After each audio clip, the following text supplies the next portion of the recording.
பிரண்டை ஊறுகாய் உடம்புக்கு நல்லது. பசியை எடுக்கலைன்னு சொல்கிறவங்க கூட சாப்பிட்டா நல்லா பசி எடுக்குன்னு சொல்லுவாங்க. அப்படிப்பட்ட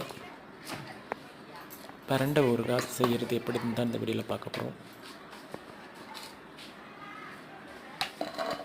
நேச்சுரலாக கிடைச்ச பிரண்டை நம்ம வீட்டிலேயே எப்படி தயார் பண்ணுறது அப்படின்றத இந்த வீடியோவில் முழு வீடியோ சேனலில் இருக்குது. மறக்காமல் போய் பாருங்கள்.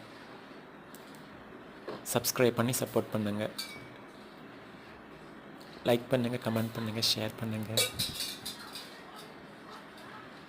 தேங்க்யூ ஃபார் வாட்சிங்.